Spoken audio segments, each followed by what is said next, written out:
దేవునికి స్తోత్రములు. కూడి వచ్చిన ప్రతి ఒక్కరికి ప్రభునామముల వందనములు. గణుడైనటువంటి దేవుడు, సర్వశక్తిమంతుడైనటువంటి ప్రభు మనకిచ్చినటువంటి సమయాన్ని బట్టి గణదేవునికి మనమందరం కూడా కృతజ్ఞతాస్తుతులు చెల్లించుదాం.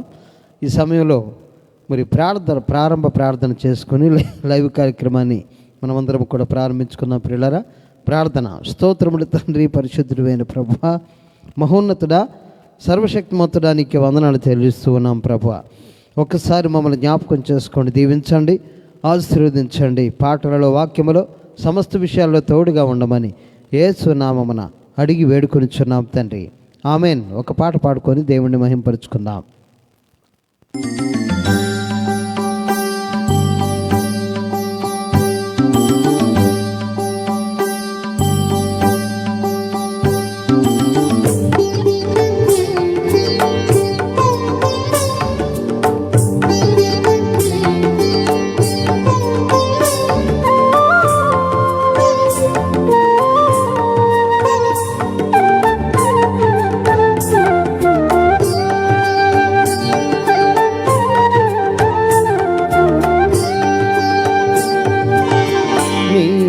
చేసిన ఉపకారములకు నేనేమి చెల్లింతును?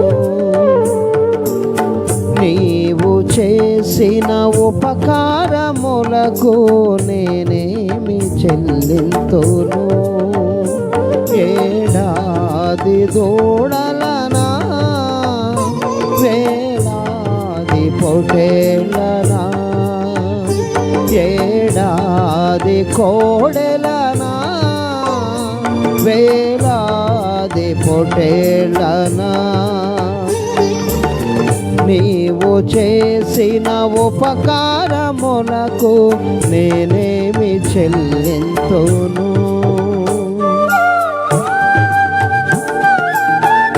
స్తుతులు ప్రభువా.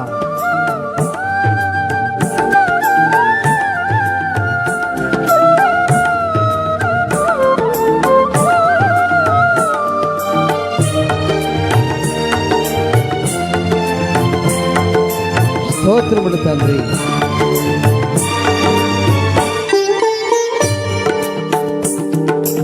నీలాది నదులంత విస్తార తైలము నీకిచ్చిన చాలునా? వేలాది నదులంత విస్తార తైలము నీకిచ్చిన చాలునా? గర్భఫలమైన నా జ్యేష్ఠ పుత్రుని నీకిచ్చిన చాలునా? గర్భఫలమైన నా జ్యేష్ఠ పుత్రుని నీకిచ్చిన చాలునా? నీవు చేసిన ఉపకారములకు నేనేమి చెల్లింతును? నీవు చేసిన ఉపకారములకు నేనేమి చెల్లింతును?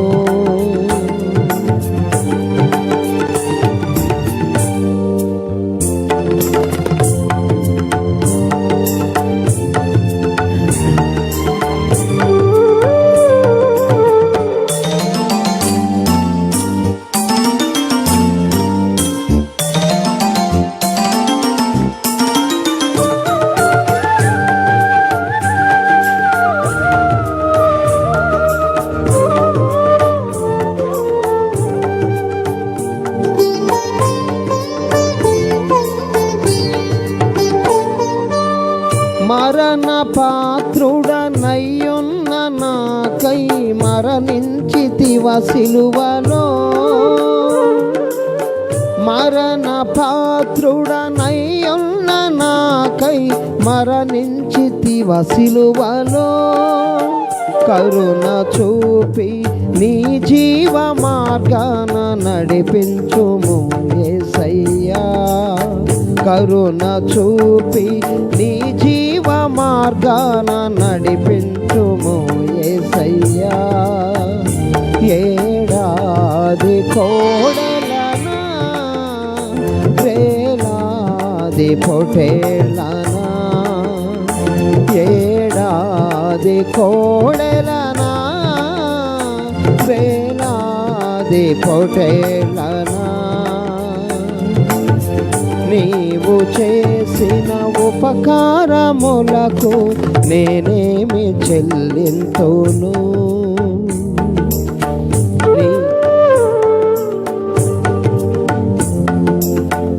నేనేమి చెల్లింతును.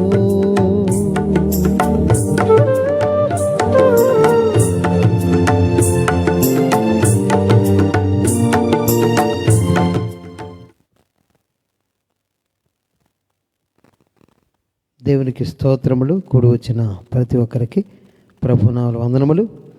ప్రియులారా, మరి సమయంలో మనం ముందుగా ప్రకటించుకున్నటువంటి విధంగా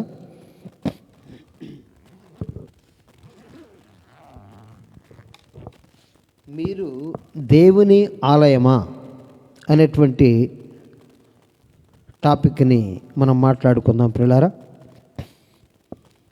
మీరు దేవుని ఆలయమా? చూడండి, కొరింథీయులకు రాసినటువంటి పత్రికలో దేవుడు మాట్లాడుతూ ఉన్నాడు. చూడండి, మొదటి కొరింథీయులకు రాసినటువంటి పత్రిక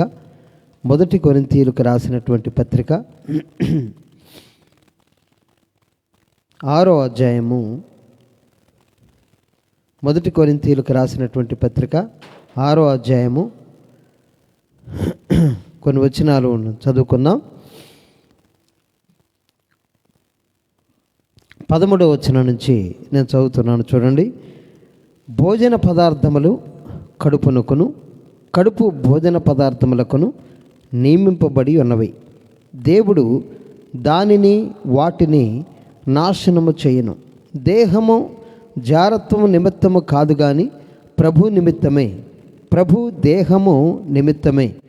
దేవుడు ప్రభువును లేపెను, మనలను కూడా తన శక్తి వలన లేపును.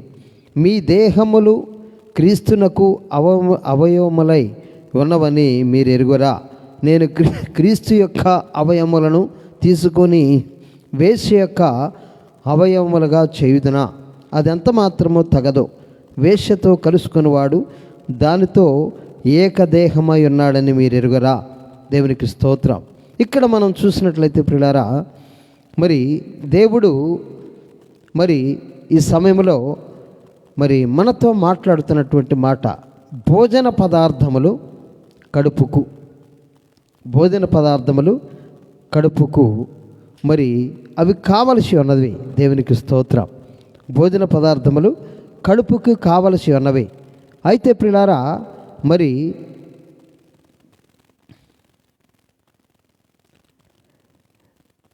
ఇక్కడ మనం చూసినట్లయితే మనము భోజనము చేస్తూ ఉంటాం. ప్రియులారా, మనము భోజనము చేస్తూ ఉంటాం. అయితే ఈ భోజనము దేనికి అని అంటే కడుపుకి కావలసి ఉన్నది. దేవునికి స్తోత్రం. అయితే దేహము మరి దేనికి అని మాట్లాడుతూ ఉంటే ప్రియులారా, మరి దేహము ప్రభు నిమిత్తమే అని మరి దేవుడు ఇక్కడ వాక్య భాగంలో మాట్లాడుతూ ఉన్నాడు. ప్రభు నిమిత్తమే ఈ దేహము ఉన్నది. ఈ దేహము జారత్వము నిమిత్తము కాదు అని దేవుని వాక్యం నీతో నాతో మరి మాట్లాడుతూ ఉన్నది. మరి దేవుడు ప్రభువును లేపెను, మనలను కూడా తన శక్తి వలన లేపును. మరి ఈ దేహములో క్రీస్తునకు అవయవములై ఉన్నవని మీరెరుగరా. నేను క్రీస్తు యొక్క అవయవములను తీసుకొని వేశ్య యొక్క అవయవములుగా చేయుదునా? అంటే ప్రభువు నిమిత్తమే ఈ దేహం ఉన్నది. భోజన పదార్థములో కడుపుకు కావాలి. భోజనం చేస్తేనే మనము ఈ లోకంలో జీవిస్తాము అన్నది మరి ప్రాముఖ్యమైనటువంటి విషయం. ప్రియులారా, ఇక్కడ మనం చూసినట్లయితే మరి మీరు ప్రభుతో కలుసుకోండి. ఈ దేహము ప్రభువు నివాసం ఉండటానికి మరి ఈ దేహము నియమింపబడి ఉన్నది. జారత్వం నిమిత్తము కాదు. ఈ దేహము వ్యభిచారము చేయటానికి కాదు, కానీ ప్రభు నిమిత్తమే నియమింపబడి ఉన్నది. ప్రభు ఈ యొక్క దేహములో ఉండాలని కోరుకుంటున్నాడు అని వాక్య భాగంలో దేవుడు సెలవిస్తూ ఉన్నాడు. వేశ్యతో కలుసుకొనివాడు దానితో ఏకదేహమై ఉన్నాడని మీరు ఎరుగరా? అంటే మరి ఇక్కడ చూడండి, వారిద్దరూ ఏక శరీరమైందరు అయితే మరి అని మోసే చెప్తున్నాడు కదా. అటువలే ప్రభువుతో కలుసుకొనివాడు ఆయనతో ఏకాత్మై ఉన్నాడు. దేవునికి స్తోత్రం. ప్రభువుతో ఎంతమంది కలుసుకుంటున్నారు? ప్రభువుతోటి ఎంతమంది సహవాసం చేస్తున్నారు? ప్రభువుని ఎంతమంది మరి ప్రభువా నీవు నాలో ఉండు, నేను నీలో ఉంటాను అని ఎంతమంది కోరుకుంటున్నారు అన్నది చాలా ప్రాముఖ్యమైనటువంటి విషయం. ఇక్కడ 17వ వచనంలో 1 కొరింథీ 6:17లో అటువలే ప్రభువుతో కలుసుకొనివాడు ఆయనతో ఏకాత్మై ఉన్నాడు. ప్రభువుతో కలుసుకోవాలి. నువ్వు ఎవరిని కలుస్తున్నావు? మనము ప్రియులారా మరి మినిస్టర్ని కానీ కలుస్తాము, లేకుంటే ఎమ్మెల్యేని కలుస్తున్నాము అని అంటే మనము మరి ఏం చేస్తూ ఉంటామండి? మంచి వస్త్రములు వేసుకొని మరి ఆ యొక్క మినిస్టరు మరి అపాయింట్మెంట్ ఇచ్చాడు కనుక మరి ఆయన వచ్చే టయానికే కరెక్ట్గా మనం వెళ్తూ ఉంటాం ప్రియులారా. అయితే ఈ యొక్క దేహము మరి ప్రభు నిమిత్తమే నియమించబడి ఉన్నది. ఈ లోకమును సృజించిన వాడు, సకలాధిపత్యము కలిగినటువంటి దేవుడు మన దేహమును మరి ఎందుకోసము నియమించాడంటే తన కోసమే నియమించి ఉన్నాడు అని చెప్పి వాక్య భాగంలో దేవుడు సెలవిస్తున్నాడు. ప్రభుతో కలుసుకుంటే, ప్రభుతో సహవాసం చేస్తే, ప్రభు దగ్గర గోజాడుతూ ఉంటే, ప్రభువుని నువ్వు అడుగుతూ ఉంటే ఆయన నీ దగ్గరకు వస్తాడు గనక ఆయనతో ఏకాత్మై ఉంటావు అంటున్నాడు. అటువలే ప్రభువుతో కలుసుకొనివాడు ఆయనతో ఏకాత్మై ఉన్నాడు. జారత్వమునకు దూరంగా పారిపోవుడి. మనుషుడు చేయు ప్రతి పాపమును దేహమునకు వెలపల ఉన్నది, కానీ జారత్వము చేయువాడు తన సొంత శరీరమునకు హానికరముగా పాపము చేయుచున్నాడు. జారత్వం విషయమై ఇక్కడ మాట్లాడుతూ ఉన్నాడు. జారత్వం అంటే పెళ్ళి కాకముందు చేసేది జారత్వం. పెళ్ళైన తర్వాత ప్రియులారా మరి చేసేది వ్యభిచారం. అయితే నువ్వు ఎవరితో కలుసుకుంటున్నావు? నువ్వు ఎవరిని కలుసుకుంటున్నావు? ప్రభువుని కలుసుకుంటున్నావా? లేకుంటే ఈ లోకములో ఉన్నటువంటి మనుషులను కలుసుకుంటున్నావా? ప్రభువుతోటి సహవాసం చేస్తున్నావా?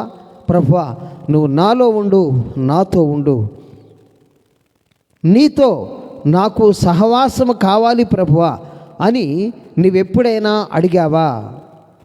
ఇక్కడ మరి వాక్య భాగంలో మరి దేవుడు సెలవిస్తున్నాడు, మనుషుడు చేయు ప్రతి పాపమును దేహమునకు వెలుపల ఉన్నది, కానీ జారత్వం చేయువాడు తన సొంత శరీరమునకు హానికరముగా పాపము చేయుచున్నాడు.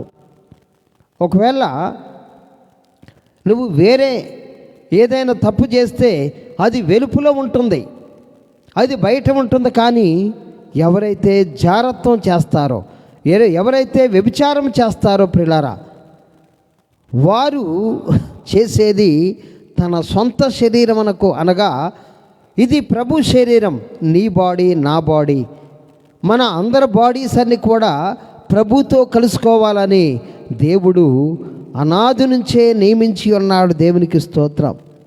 మీ దేహము దేవుని వలన మీకు అనుగ్రహింపబడి మీలోనున్న పరిశుద్ధాత్మకు ఆలయమై ఉన్నదని మీరెరుగరా? పరిశుద్ధాత్ముడు నీలో నివాసముంటున్నాడా?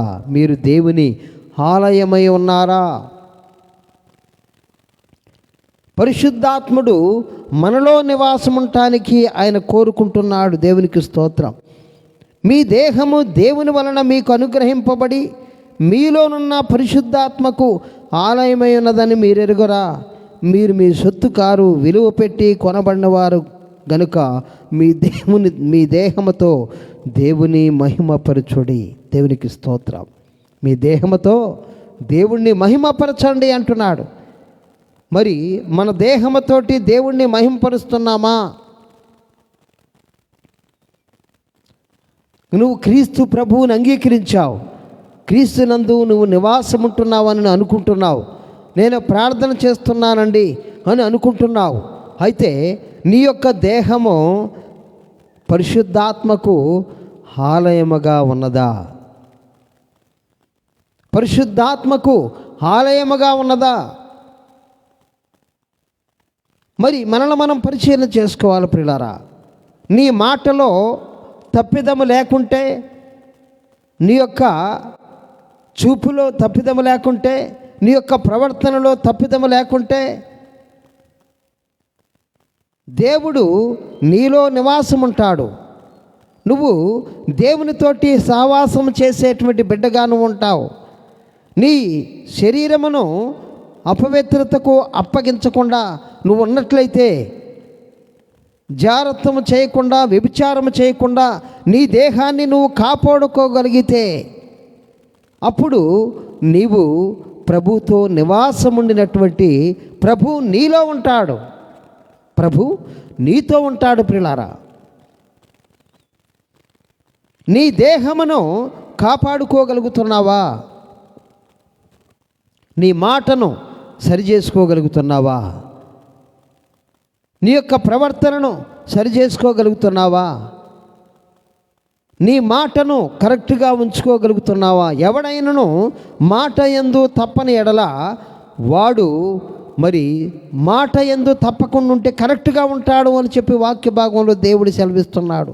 మాట యందు తప్పకుండా ఉంటే, ఒక మాట ఇచ్చినప్పుడు ఆ మాటను నిలబెట్టుకుంటే ప్రియులారా నీవు కరెక్ట్గా ఉంటావు అని చెప్పి వాక్య భాగంలో దేవుడు సెలవిస్తున్నాడు.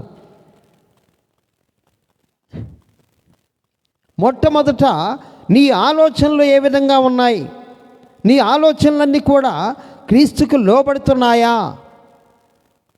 ప్రతి ఆలోచన క్రీస్తుకు లోబడాలి అని చెప్పి వాక్య భాగంలో దేవుడు సెలవిస్తున్నాడు. కొరింథీయులకు రాసినటువంటి 2వ పత్రిక 10వ అధ్యాయంలో.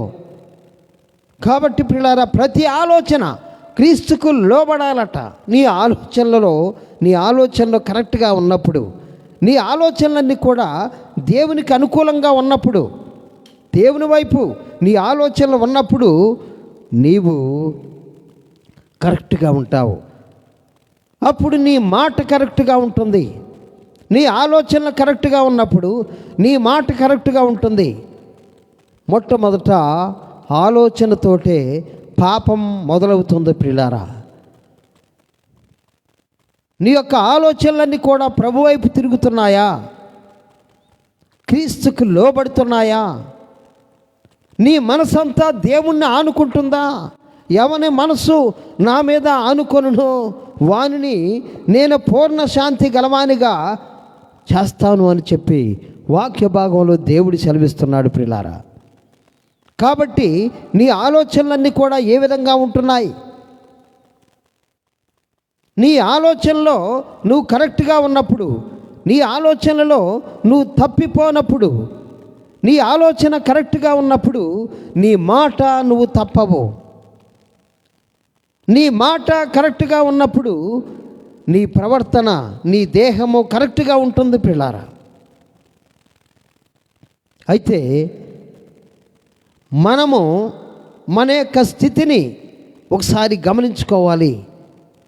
మీరు విలువ పెట్టి కొనబడినవారు అని వాక్య భాగంలో దేవుడు సెలవిస్తున్నాడు. మనం భక్తులను చూసినట్లయితే ప్రియులారా, మనం బైబిల్ గ్రంథంలో ఉన్నటువంటి వ్యక్తుల్ని మనం చూసినట్లయితే, యోసేపు అనేటువంటి వ్యక్తి, యాకోబు కుమారుడైనటువంటి యోసేపు అనేటువంటి వ్యక్తి పోతీఫరు ఇంట్లో ఒక బానిసగా ఉన్నాడు. పోతీఫరు ఇంట్లో ఉద్యోగం చేస్తున్నటువంటి వ్యక్తిగా ఉన్నాడు. పోతీఫరు భార్య అతని మీద కన్ను వేసి అతన్ని నాతో శయనించు అని ఆమె పలికినప్పుడు ప్రియులారా అతను నిరాకరిస్తూ వచ్చాడు. ఆ పోతీఫరు ఇంట్లో మరి యోసేపు ఉన్నప్పుడు పోతీఫరుని దేవుడు గొప్పగా ఆశీర్వదించాడు, పొలములో ఆశీర్వదించాడు. తన యొక్క ప్రతి విషయంలో కూడా తన ఇంట్లో అంతా కూడా ఆశీర్వదించబడుతూ ఉన్నది. ఈ విషయాన్ని పోతీఫరు గమనించాడు గనక తన దాసులందరిలో కూడా యోసేపుని మరి పెద్ద దాసుడిగా పెట్టి ఉన్నాడు, అన్నిటినీ అప్పగించి ఉన్నాడు. ఆ యొక్క పోతీఫరు భార్య అతనితోటి మాట్లాడుతూ ఉన్నది. మాట్లాడుతూ నాతో శయనించు, నాతో నువ్వు ఉండు అని ఆయన్ని బలవంతం చేస్తూ ఉన్నప్పుడు యోసేపు మాట్లాడినటువంటి మాట ఏంటో తెలుసండి? ఏమంటాడు తెలుసా? ఆ యొక్క పోతీఫరు భార్యతో ఏమంటాడంటే, అమ్మా, ఈ యొక్క ఇంట్లో అన్నీ నాకు అప్పచెప్పాడు, నిన్ను తప్ప నా మీద పైవాడు ఎవరూ లేరు. పోతీఫరు ఒక్కడే పైవాడు. ప్రతి విషయంలో ఏది ఎక్కడుందో నా యొక్క యజమానుడైనటువంటి పోతీఫరుకి తెలియదు. నిన్ను మాత్రం నాకు అప్పగించలేదమ్మా, అది తప్పు, అట్లా చేయటం అనేది తప్పు. ఏమంటాడు తెలుసండి? మరి 39వ అధ్యాయంలో ఆదికాండంలో మరి 9వ వచనంలో మనం చూసినట్లయితే, మరి నేనెట్లు ఇంత ఘోరమైనటువంటి దుష్కార్యమని చేసి నా దేవునికి విరోధంగా పాపం కట్టుకొద్దను అంటాడు. దేవునికి స్తోత్రం. యోసేపు ఇంత ఘోరమైనటువంటి దుష్కార్యమని చేసి నా దేవునికి విరోధంగా పాపం కట్టుకుందును అంటే, యోసేపు ఫుల్ కాన్షియస్లో ఉన్నాడు. దేవుని ఆత్మను కలిగిన వాడుగా ఉన్నాడు, దైవాత్మను కలిగిన వాడుగా ఉన్నాడు. దేవుని ఆత్మ ఆయనతో చెప్తూ ఉన్నది ఏమనంటే, నీవు జారత్వము ఘోరమైనటువంటి పాపము, నేనెట్లు ఇంత ఘోరమైనటువంటి దుష్కార్యమును చేసి నా దేవునికి విరోధంగా పాపం కట్టుకొందును. ఆత్మ దేవుడు ఆయనకు బోధించి అన్నాడు. దేవునికి స్తోత్రం కలుగునుగాక. ఆ టైంలోనే ప్రియులారా యోసేపుకి తెలపబడ్డది దేవుని ఆత్మ ఆయనతో ఉన్నది. ఫరో కూడా అంటాడు, దేవుని ఆత్మను కలిగిన వాడుగా ఉన్నాడు, దేవుని ఆశీర్వాదమును పొందుకున్నవాడుగా ఉన్నాడు. దేవుని ఆత్మ ఆయనకి బోధించింది ఏమనంటే, ఇది ఘోరమైనటువంటి దుష్కార్యము. నీ దేహముతోటి నువ్వు పాపము చేస్తే, ఒక స్త్రీనితోటి నీవు పాపము చేస్తే అది ఘోరమైనటువంటి దుష్కార్యము. కనుక పోతీఫరుకు వ్యతిరేకంగా కాదు, నీ దేవునికి వ్యతిరేకంగా నువ్వు పాపం చేసిన వాడవుతావు. దేవుని చేత బోధించబడినవాడుగా మనకు కనబడుతూ ఉన్నాడు. ఎవరండి? యోసేపు. దేవునికి స్తోత్రం. తన శరీరమును కాపాడుకున్నాడు. ఇప్పుడు మనకు తెలిసింది కొరింథీయులకు రాసినటువంటి పత్రికలో. అప్పుడు మరి యోసేపు టైంలో పరిశుద్ధాత్ముడు ఆయనకు బోధించి ఉన్నాడు, ఇది ఘోరమైనటువంటి దుష్కార్యం. వేరేవాడి భార్యను కూడటం అన్నది వేరే దుష్కార్యం, అది ఘోరమైనటువంటి దుష్కార్యము. ఎంత ఘోరమైనటువంటి దుష్కార్యమని చేసి నా దేవునికి విరోధంగా నేను పాపము కట్టుకుందునా. ఆమె ఒక సమయం వచ్చింది, యోసేపు ఇంట్లో ఉన్నాడు, ఆమె కూడా ఇంట్లోనే ఉన్నది. అప్పుడు నాతో శయనించుమని ఆమె అన్నప్పుడు తన వస్త్రమును వదిలిపెట్టేసి తన శరీరమును కాపాడుకుంటూ పారిపోయినట్లుగా మనం చూస్తూ ఉన్నాం. దేవునికి స్తోత్రం. తన శరీరమును కాపాడుకునేటువంటి వ్యక్తులు కావాలని దేవుడు కోరుకుంటున్నాడు. తన శరీరమునకు పాపము అంటకూడదు. యవనస్తుడండి, పారిపోయాడు. అందుకోసమే పౌలు గారు అంటున్నాడు తిమోతితోటి, ఓ తిమోతి, నీ యవనేచ్ఛల నుంచి నువ్వు పారిపో, నీ యవనేచ్ఛల నుంచి నువ్వు పారిపో, నీ శరీరాన్ని కాపాడుకోయా. ఈ లోకంలో ఘోరమైనటువంటి దుష్కార్యం ఏంటి అంటే, ఘోరమైనటువంటి పాపం ఏంటంటే జారత్వము, వ్యభిచారము. కాబట్టి వ్యభిచారము చేయమాకండి, జారత్వమునకు దూరంగా ఉండండి అని చెప్పి వాక్య భాగంలో దేవుడు సెలవిస్తున్నాడు. అప్పుడు పరిశుద్ధాత్ముడికి నువ్వు ఆలయంగా ఉంటావు, దేవునికి నువ్వు ఆలయంగా ఉంటావు. దేవునికి స్తోత్రం. ఆ తర్వాత యోసేపు ఎక్కడికి వెళ్ళాడండి? మరి జైలుకి వెళ్ళాడు. జైల్లో నుంచి బయటికి తేబడ్డాడు. ఫరో కలలో కన్నాడు. బయటికి తేబడ్డ తర్వాత ఒక ప్రధానమంత్రి అయ్యాడు. దేవునికి స్తోత్రం. తన శరీరమును కాపాడుకున్నాడు ప్రియులారా. అందుకోసమే దేవుడు ఆయన్ని ఘనపరిచాడు. ఈరోజు గమనించాలి, నువ్వు దేవుని ఎదుట గనుడువుగా ఉండాలి అంటే నీ దేహమును కాపాడుకో. ఎందుకంటే యేసుక్రీస్తు ప్రభుల వారు నీ దేహమును విలువ పెట్టి కొన్నాడు. ఆయన నీలో నివాసం ఉండటానికి. దేవునికి స్తోత్రం. ఏమంటున్నాడు? జారత్వమునకు దూరంగా పారిపోవుడి. దేవునికి స్తోత్రం. మనుషుడు చేయు ప్రతి పాపమును దేహమునకు వెలుపల ఉన్నది, కానీ జారత్వము చేయువాడు తన సొంత శరీరమునకు హానికరముగా పాపము చేయుచున్నాడు. జారత్వం చేస్తే, జారత్వం అంటే పెళ్లి కాకముందు చేసేటువంటి పాపం. దేవునికి స్తోత్రం. మీ దేహము దేవుని వలన మీకు అనుగ్రహింపబడి మీలోనున్న పరిశుద్ధాత్మకు ఆలయమై ఉన్నదని మీరు ఎరగరా? దేవుని చేత అనుగ్రహించబడినటువంటి నీ శరీరమును నువ్వు కాపాడుకుంటున్నావా? నీ శరీరము దేవునికి ఆలయముగా ఉన్నది. దేవుణ్ణి ఆహ్వానించు. నీ దుష్ట క్రియలను పక్కకు పెట్టు. నీ ఆలోచనలను, దుష్ట ఆలోచనలు పక్కకు పెట్టు. నీ నోటి మాటను పక్కకు పెట్టు. నీ దేహమును ప్రభు కోసం కాపాడుకో. అందుకోసమే మరి పోతీఫర్ ఇంట్లో నుంచి మరి జైలుకు పోయాడు. జైలుకు పోవటానికి కూడా ఇష్టపడ్డాడండి. దేవుడు మాట విన్నాడు యోసేపు. దేవుని మాట నువ్వు వింటున్నావా? ఈరోజు దేవుని వాక్యం నీతో నాతో హెచ్చరిక చేస్తుంది. మీ దేహము దేవుని వలన మీకు అనుగ్రహింపబడి మీలోనున్న పరిశుద్ధాత్మకు ఆలయమై ఉన్నదని మీరు ఎరుగరా? మీరు మీ సొత్తు కారు, విలువ పెట్టి కొనబడినవారు. మీ దేహముతో దేవుని మహిమపరచుడి. దేవునికి స్తోత్రం. తన స్వరక్తముతో దేవుడు కొన్నాడు. తన సొంత రక్తముతో దేవుడు నన్ను కొన్నాడు. కాబట్టి ఈ దేహము దేవుని చేత నీకు అనుగ్రహింపబడి ఉన్నది. దేవునికి స్తోత్రం. మరి కొరింథీయులకు రాసినటువంటి పత్రికలో 3వ అధ్యాయము మరి 16వ వచనములో ఇంకొక మాట మాట్లాడుతున్నాడు. మీరు దేవుని ఆలయమై ఉన్నారనియు దేవుని ఆత్మ మీలో నివసించుతున్నాడనియు మీరు ఎరుగరా? మీరు గమనించాలి.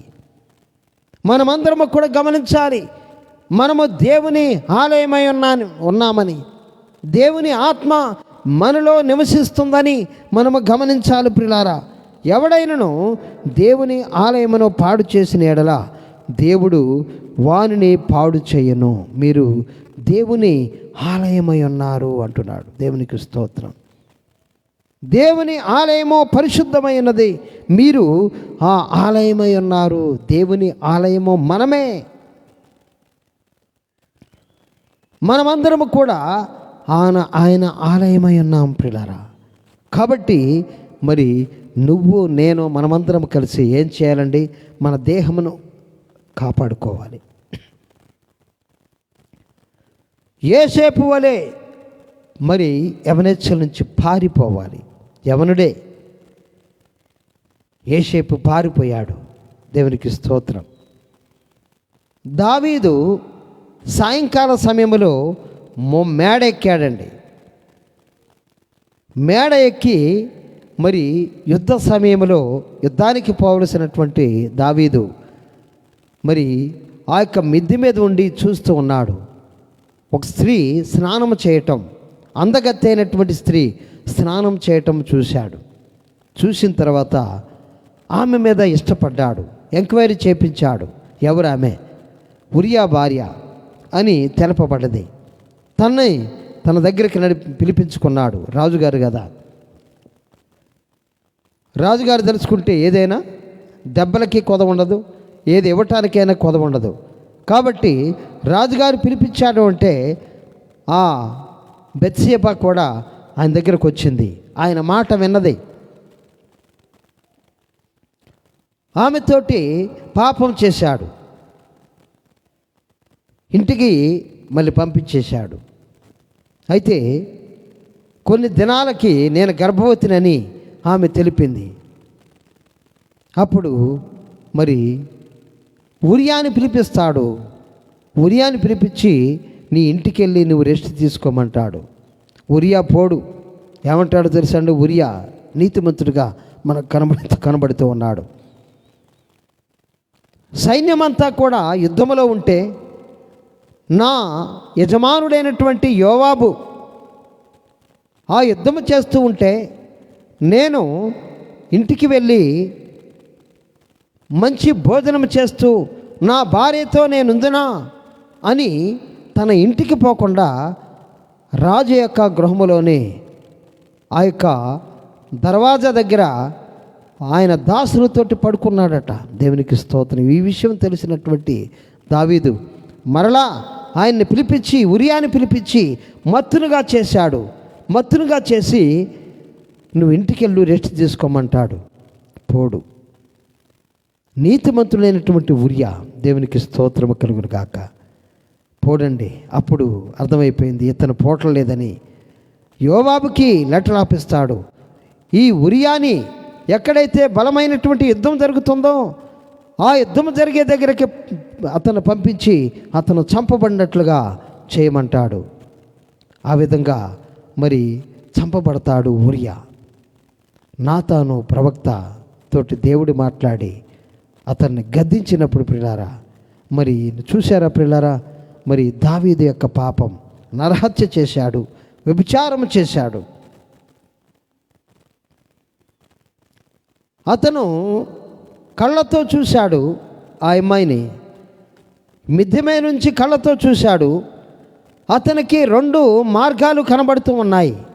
ఏంటి అనంటే, ఒకటి ఎందుకులే అని పక్కకు పోవచ్చు, ఇంకొకటి ఏంటి అంటే ఆమెను పిలిపించుకొని ఆమెతోటి వ్యభిచారం చేయటం అన్నది. 2 మార్గాలు కనబడుతూ ఉన్నాయి. కానీ ఈ దావీదు గారు ఏం చేశాడంటే ఆమెను పిలిపించుకొని ఆమెతోటి పాపం చేసి ఉన్నాడు. యోసేపుకి 2 మార్గాలు ఉన్నాయి. ఒకటి పారిపోవటం, ఇంకొకటి ఆ యొక్క పోతీఫరు భార్యతోటి పాపం చేయటం.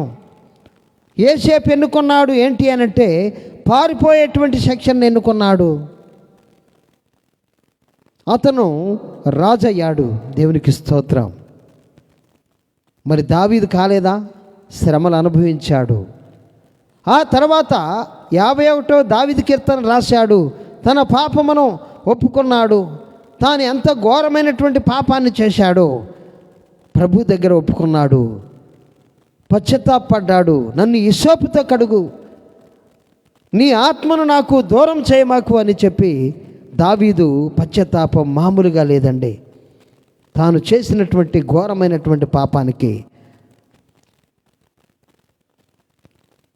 తన భార్యలందరూ కూడా చెరపబడ్డారు, ఉపపత్నులందరూ కూడా చెరపబడ్డారు. తన యొక్క రాజ్యమును తన కుమారుడైనటువంటి అబ్షాలోము ఆక్రమించుకున్నాడు. ఎన్నో అడవులకు పారిపోవలసి వచ్చింది. సౌలు చేత మాత్రమే కాదు కానీ తన కుమారుడైనటువంటి అబ్షాలోము చేత కూడా పారిపోబడ్డాడు. ఎన్నో అవరోధాలు వచ్చాయి. అప్పుడు నిజమైనటువంటి పశ్చాత్తాపంతో నన్ను హిస్సోపుతో కడుగు ప్రభువా, నన్ను కడుగు, శుద్ధినిగా చెయ్యి, పరిశుద్ధాత్మను నా దగ్గర నుంచి తీసివేయి, నాకు రక్షణానందమును కలిగించు ప్రభు అనేసి ఎంతో పశ్చాత్తాపడ్డాడు. ప్రిలారా, దేవుడు ఎందుకో దావీదు యొక్క పశ్చాత్తాపమును బట్టి విరిగి నలిగినటువంటి హృదయం కలిగినటువంటి వాడిగా, నేను చేసినటువంటి తప్పిదానికి నేను పశ్చాత్తాపడుతున్నాను ప్రభువా, మర్డర్ చేశాను, వ్యభిచారం చేశాను, నాకు భార్యలు ఉన్నారు,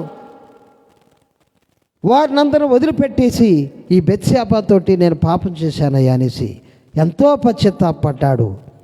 అందుకోసమే విరిగి నలిగినటువంటి హృదయం, దేవుని యొక్క హృదయం ఏ విధంగా ఉన్నదో దావీదు యొక్క హృదయం కూడా ఆ విధంగా ఉన్నది అని వాక్య భాగంలో దేవుడు సెలవిస్తున్నాడు. కాబట్టి పిల్లరా, మరి ఎందుకో దావీదు అంగీకరించబడ్డాడు. ఆయన కృప మనము విరిగి నెలిగినటువంటి హృదయంతోటి ప్రభు దగ్గరకు వచ్చినప్పుడు ప్రియులారా అంగీకరించబడతాం. దావీదు చేసింది అదే. దావీదు అంగీకరించబడ్డాడు. కానీ ప్రియులారా మరి అట్లని మేము పశ్చాత్తాపడతాం కాబట్టి పాపం చేసినా పర్వాలేదు అంటానికి వీల్లేదు.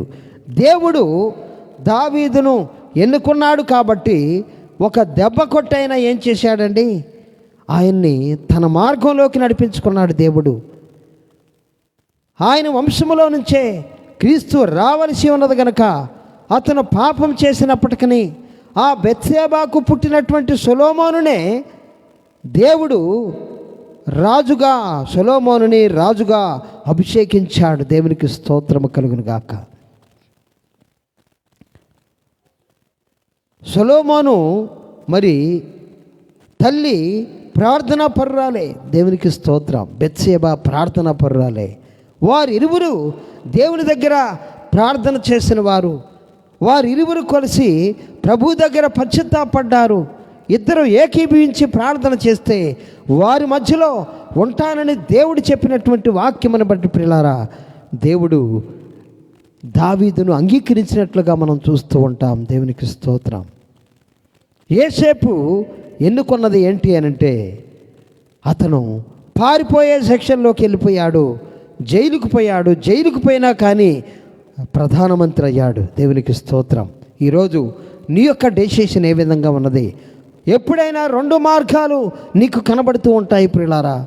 రెండు మార్గాలు నీకు కనబడుతూ ఉంటాయి.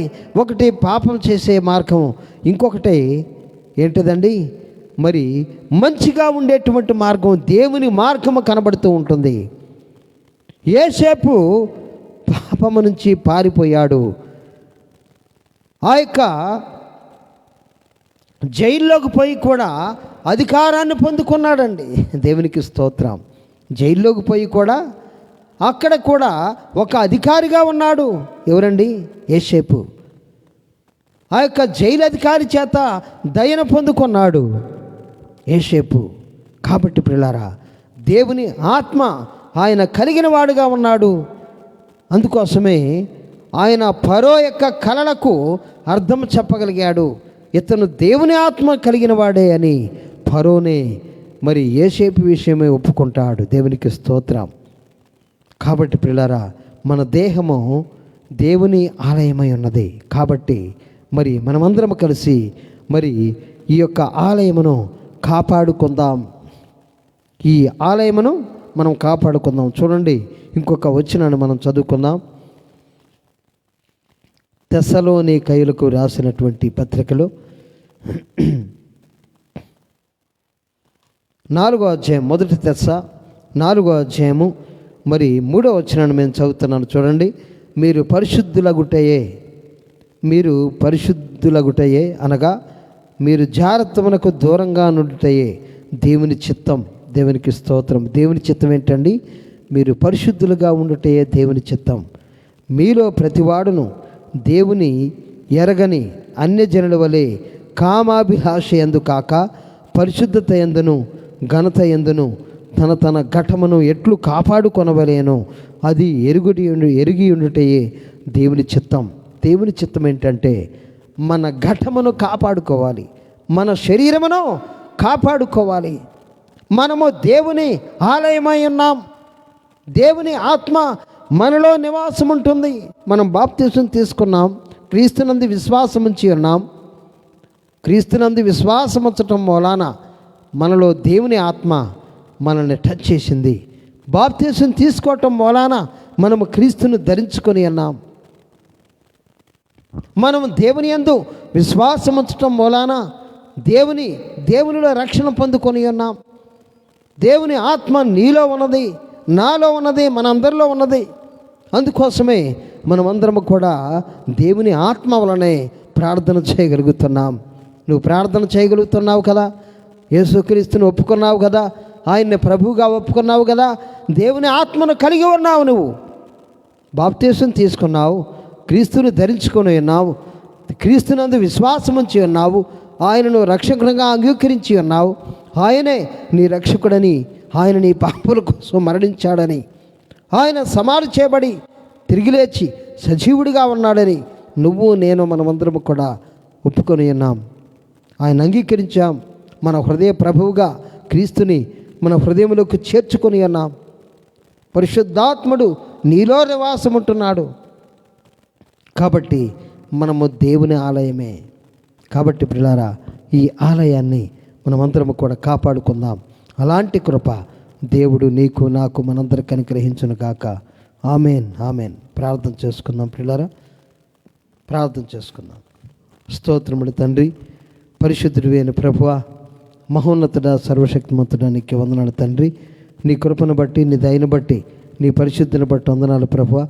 ఒక్కసారి మమ్మల్ని జ్ఞాపకం చేసుకోండి, దీవించండి, ఆశీర్వదించండి తండ్రి. నీకు వందనాలు ప్రభు. కనికరమ చూపించండి, దయ చూపించండి, జాలి చూపించండి. జాలి కలిగిన వాడు నీకు వందనాలు ప్రభువా. మేము నిజంగా దేవుని ఆలయమై ఉన్నాం. అవును ప్రభువా, నీకు వందనాలు. యేసేపు అయా మరి దేవుని ఆలయమును కాపాడుకున్నాడు. అవును తండ్రి, నీ ఆలయమును పరిశుద్ధంగా ఉంచాడు కాబట్టి ఆయన గణపరిచావు తండ్రి. నీకు వందనాలు ప్రభువా. కోట్లాది స్తుతులు చెల్లిస్తూ ఉన్నాం. జ్ఞాపకం చేసుకోండి, మమ్మల్ని అందరినీ కూడా దీవించండి. మా యొక్క ఘటములను వ్యభిచారం నుంచి కాపాడుకొనగలుగుటకు నువ్వు సహాయం చేసి నడిపించండి, దీవించండి తండ్రి. బాబీ కుటుంబాన్ని జ్ఞాపకం చేసుకోండి, దీవించండి. బాబీ చుట్టూ కంచి వేయండి. బాబీ కోసం నువ్వు సిద్ధం చేసిన జాబుని నీ కుమారుడికి అనుగ్రహించండి తండ్రి. రమ్యాన్ని జ్ఞాపకం చేసుకోండి, దీవించండి. జయబాబు చుట్టూ కంచి వేయండి. భార్గవ కుటుంబంలో నువ్వు కుమారుని అనుగ్రహించినవు తండ్రి, నీకు వందనాలు. జ్ఞాపకం చేసుకోండి. బాబీ వారి తల్లిదండ్రులను జ్ఞాపకం చేసుకోండి, దీవించండి. బుజ్జి కుటుంబాన్ని జ్ఞాపకం చేసుకోండి. వెంకన్న గారిని ముట్టుకోండి ప్రభువా, నీకు వందనాలు. వారిరువురు ప్రేమించి ఇచ్చినటువంటి ప్రభువా, కిషోర్ని బట్టి వందనాలు.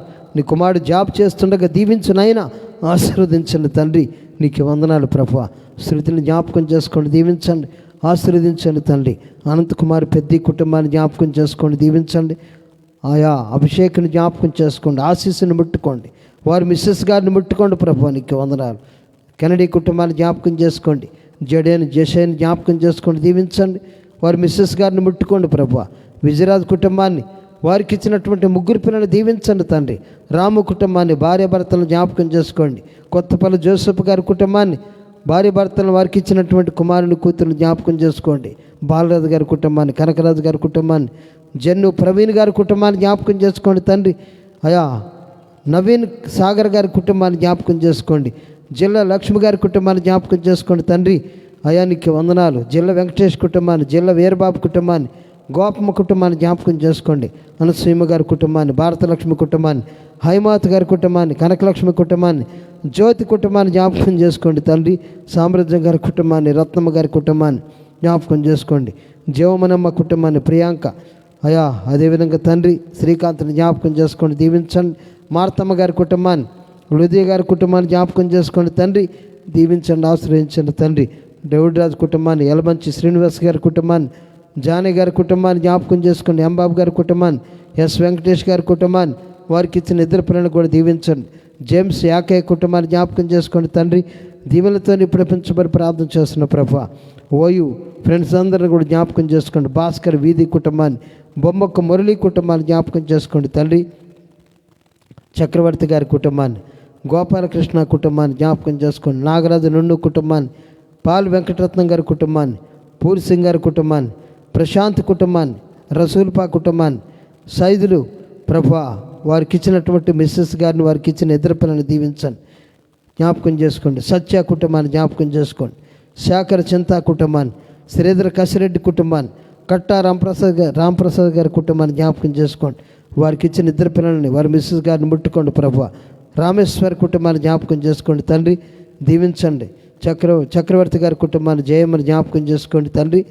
ఆయా నిఖితాన్ని జ్ఞాపకం చేసుకోండి. సంజాని కుమార్ గారి కుటుంబాన్ని, వారికి ఇచ్చినటువంటి ఇద్దరు పిల్లల్ని దీవించండి.